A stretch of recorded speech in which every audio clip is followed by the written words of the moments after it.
안녕하십니까, 우짜입니다. 이번 이야기는 싸우는 법 자체를 까먹은 서방입니다.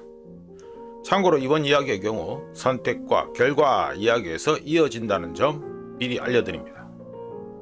구독과 회원가입 감사합니다. 그럼 보시죠. KF 인디펜던트의 2024년 11월 11일 기사에 나와 있듯이 유럽은 포탄 생산을 열심히 늘려서 약속했던 100만 발 중 98만 발의 포탄을 우크라이나에게 줬으며 덕분에 2014년 11월 현재 우크라이나군에게는 포탄이 부족하지 않습니다. 하지만 우크라이나군을 지겹도록 괴롭혔던 포탄 부족 문제는 서방 국가들의 포탄 생산량 증가가 아니라 우크라이나의 부패를 포함해 우크라이나군의 각종 포 메인터넌스 부족과 러시아군의 드론 공격 등으로 인해 전쟁 전 보유했던 우크라이나의 포와 전쟁 중 공급받은 서방제 견인포 및 자주포 중 상당 부분을 잃었기 때문에 아이러니하게도 해결되었습니다.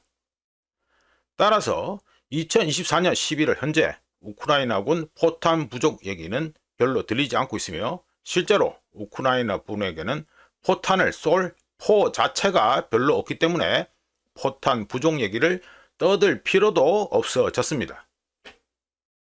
여담입니다만 2024년 11월 현재 EU 유럽은 우크라이나에게 매달 42,000발의 포탄을 공급 중입니다. 하지만 라인메탈과 같은 회사는 여전히 약속한 생산량을 못 맞추고 있음에도 불구하고 포탄 비용은 포탄값은 우크라이나전 이후 6배나 비싸졌습니다. 게다가 라인메탈은 퓨마 IFV 장갑차지요. 퓨마 IFV에 사용할 30mm 탄 60만 발을 한 발에 $1,000에 팔았는데 퓨마 IFV가 사용하는 30mm 포탄 한 발 가격은 러시아군이 사용하는 152mm 포탄의 2배 가격에 달합니다. 비교를 위해서 미군이 2017년에 주문한 30mm 탄 한 발 가격은 $108였고요. 그리고 30mm 기관포의 경우 1분에 5,000발 가까이 쓸 수 있는데 30mm 탄 한 발에 무려 $1,000씩 하면 전쟁을 하지 말라는 소리와 같습니다. 그렇다면 러시아군의 상황은 어떨까요? 러시아군 역시 전쟁 초반 많이 보였던 152mm ES-19 무스타 S 자주포 모습이 2024년 11월 현재 요즘은 잘 보이지 않습니다. 하지만 러시아군 포병의 주력이 예나 지금이나 여전히 로켓 시스템이라는 점은 불변이며 2024년 11월 현재 러시아군은 우크라전 초반과 달리 전통적인 포병을 대체할 활공폭탄과 FV, 드론 등 다양한 화력 투사 수단을 갖춘 상태입니다. 참고로 뉴스 모음에서 말씀드렸다시피 서방의 제재와 공급망 문제로 인해 러시아군 역시 포신 교체 및 공급에 반드시 필요한 단조 프레스 기계 부족 문제를 겪은 바 있습니다. 한편 우크라전은 시간이 가면 갈수록 서방이 전쟁을 수행하는 방식, 즉 진짜 전쟁을 치르는 방법 자체를 까먹었다는 걸 확인시켜주고 있는데요. 관련해서 우짜는 탈레반이라 2003년 이라크 군이랑 러시아군은 다르다고 지겹도록 얘기한 바 있습니다. 서방이 전쟁하는 방법을 까먹었다는 증거는 여기저기서 계속해서 발견되는데 대표적인 것을 꼽아보면 먼저 ABC 뉴스는 2024년 올해 11월 9일 뉴스를 통해 미국이 우크라이나전이 3년이 다 되어가는 지금 그것도 수십 년 만에 처음으로 미국 국내에서 TNT 즉 폭발물 생산을 재개하기 위해 4억 3,500만 달러 규모의 계약을 체결했다는 소식을 전했습니다. 이런 가운데 끝내준다는 서방 탱크들, 예를 들어 미제 M1 에이브럼스나 독일제 레오파드 2의 경우 60톤이 넘어가는 몸무게 때문에 비가 오거나 눈이 녹으면 뻘밭이 되는 우크라 지형에서는 그냥 무력한 수준이라는 걸 확인시켜줬고 우크라이나 전쟁에 쓸만한 서방제 경탱크는 아예 없다고 봐도 무방한 수준입니다. 하지만 우크라이나 전에서 보여지는 서방의 가장 큰 문제는 책임감 부족이라고 우짜는 봅니다. 관련해서 우크라군의 위대한 반격은 항상 500대도 안 되는 각종 탈 것, 탱크, 장갑차, 그리고 트럭 등등을 말씀드리는 거죠. 항상 500대도 안 되는 각종 탈 것들만 준비되고 단거리 방공 시스템도 없이 그야말로 무식하다 할 정도로, 다른 말씀드리면 그냥 용감하다 할 정도로 닥치고 돌격하는 수준으로 벌어졌는데요.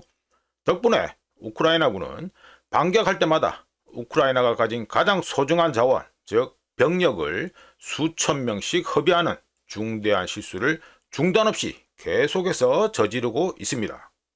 그런데 우크라이나군의 어처구니 없는 반격의 경우 반격을 하기로 결정한 책임을 누구도 지지 않는다는 정말로 심각한 애로사항이 있는데요. 우크라이나 쪽에서는 동맹이 어처구니 없는 반격에 나서라고 압력을 가하고 있다고 주장하고, 반대로 동맹 쪽에서는 우크라이나군이 독단적으로 행동하고 자신들의 조언을 무시한다고 주장합니다. 즉, 우크라이나 전에서 우크라이나와 서방은 전쟁 내내 적절한 조정과 계획 자체가 없다고 봐도 무방할 정도의 그야말로 불협화음의 대향연을 보여줬고 지금도 그러고 있습니다. 조금만 깐깐하게 지적해보면 전선에서 무려 2000km나 떨어진 독일, 폴란드, 그리고 최근 추가된 리투아니아에 수리 및 병참 센터를 두자는 결정은 누가 있을까요? 그리고 아직까지도 안 알려주지롱 하고 있는 수리 및 병참 업무를 담당하는 사령관, 즉 책임자는 도대체 누구일까요? 우크라이나와 서방과 달리 러시아군은 우랄 지역에 있던 수리 및 병참 센터를 우크라 국경 가까운 곳으로 옮겼습니다. 그뿐인가요? 러시아 군산 복합체가 올해 2024년 재생하고 수리하고 현대화해서 생산할 탱크 등등 각종 탈 것들의 숫자는 대략 2,700에서 3,000대로 추정되고 있는데요. 크루간 마시자 포드는 BMP, BMD, BTR을 900대가량 생산해서 러시아군에 공급할 계획이고, 역사를 자랑하는 루브초프스크 기계 제조 공장에서 마저 힘겨운 몸을 움직여 BMP-1AM을 생산 및 공급하고 있습니다. T-80BVM을 생산하는 공장은 2곳에서 3곳으로 늘어났고요. 참고로 러시아가 남겨놓은 소련 시절 각종 장비들의 비축량 또는 잔여량은 우크라이나전 이전 수준 대비 아직도 50에서 60%에 달하는 것으로 추산되고 있는데요. 업계 추산이 맞을 경우 러시아의 전시 생산량은 내년 2025년에도 더 증가할 것이 확실합니다. 여담인데 트럼프 팬들은 여전히 기대하고 있겠지만 트럼프가 과연 어떤 제안을 제시해야지만 우크라이나전이 푸틴의 승리로 끝나지 않을까요? 트럼프에게는 푸틴이 우크라이나전에서 승리하지 못한 것으로 인식되게 할 기똥찬 묘수가 있을까요? 마무리해보면 무작위적으로 2022년 4월에 우크라이나전은 더 이상 볼 필요가 없다 라고 하면서 러시아가 승리했다고 판정한 바 있습니다. 2022년 4월로부터 2년을 훌쩍 넘겨 3년을 향해 달려가고 있는 2024년 11월 현재 서방의 경우 우크라이나전이 시작했을 때보다 더 패배한 상태, 더 패배한 꼴로 우크라이나전을 떠나고 있으며, 반대로 푸틴의 경우 러시아 경제의 복원력과 러시아의 장기 계획, 그리고 우크라이나전 초반 푸틴 자신을 괴롭혔던 러시아 방산 산업 부분을 재조직하고 되살릴 수 있는 능력을 보여줬습니다. 우크라이나전을 통해서 러시아는 민간 부분의 방위 능력을 의존해서는 안 된다는 중요한 교훈을 알려줬지만, 우크라이나전이 3년이 되어가는 2024년 11월 현재까지도 서방은 그런 교훈이 어디에 있는지도 모르는 모양입니다. 21세기 서방은 싸우는 방법 자체를 까먹은 것 같습니다. 이렇게 해서 싸우는 법 자체를 까먹은 서방 이야기였습니다. 구독과 회원가입 감사합니다. 다음에 또 찾아뵙겠습니다.